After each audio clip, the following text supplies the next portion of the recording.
Bienvenue sur la chaîne d'information partenaire. Comment éliminer les vapeurs d'huile de l'air comprimé? L'adsorption est la technique employée pour éliminer les vapeurs d'huile, les goûts et odeurs de l'air comprimé. Pour cela, on va utiliser des filtres avec des médias au charbon actif.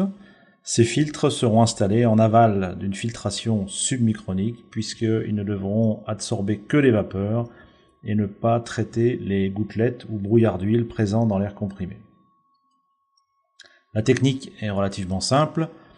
Il suffit de faire passer l'air au travers d'un média filtrant au charbon activé pour que ce dernier capture les molécules d'hydrocarbures présentes dans l'air comprimé. Sur le schéma présent du côté gauche de la diapositive, nous avons représenté symboliquement le passage de l'air comprimé par les flèches bleues, le charbon actif par les ronds noirs et les vapeurs d'hydrocarbures par les petits ronds jaunes. Ces vapeurs d'hydrocarbures vont se déplacer en même temps que l'air comprimé, passer au travers du média filtrant et être capturées par le charbon actif. Il est à noter que la durée de vie d'un élément au charbon actif sera fonction de trois paramètres principaux. Le premier étant le débit, puisque plus le débit sera important, plus il y aura des vapeurs d'hydrocarbures à éliminer. Le deuxième est la température de l'air comprimé. Plus l'air comprimé sera chaud, plus il contiendra de vapeur d'huile. La dernière est la quantité de charbon, puisque bien évidemment, plus il y aura de charbon, plus il y aura de capacité à retenir les molécules.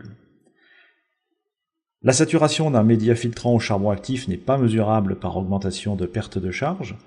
Le remplacement sera donc effectué de manière périodique, suivant un nombre d'heures déterminé par le constructeur, ou bien selon un impératif client, selon la qualité d'air qu'il souhaite en sortie de son installation. Les filtres au charbon actif se présentent sous la forme de filtres classiques, à l'exception près qu'il n'y a pas d'indicateur de saturation en partie supérieure. Deuxième exception, il n'y a généralement pas de purgeur automatique à flotteur, puisque on absorbe ici des vapeurs et il ne doit pas y avoir de liquide dans l'air comprimé. Les cartouches sont généralement en papier imprégné de charbon actif, se présentent sous la forme d'un cylindre, sont des cartouches remplaçables, toutes comme les cartouches coalescentes. Plus rarement, on va rencontrer des cartouches cylindriques remplies de charbon actif, également interchangeables. Les quantités de charbon étant relativement faibles, ces filtres sont réservés aux applications intermittentes.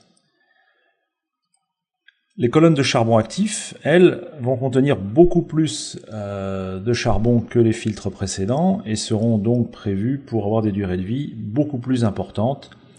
On parle ici de durée de vie minimum d'1 an sur une base 365 jours et 24 heures sur 24. Ces colonnes sont remplies de granules de charbon, granules que l'on préférera au charbon actif sous forme de brisé, puisque ces derniers produisent beaucoup plus de poussière que les granules que l'on voit ici sous forme de bâtonnets ou forme de filets. Un filtre dépoussiéreur sera néanmoins indispensable en sortie des colonnes de charbon actif, puisque les particules très fines de charbon vont migrer avec le débit de l'air comprimé et devront donc être stoppées en sortie de colonne par un filtre dépoussiéreur.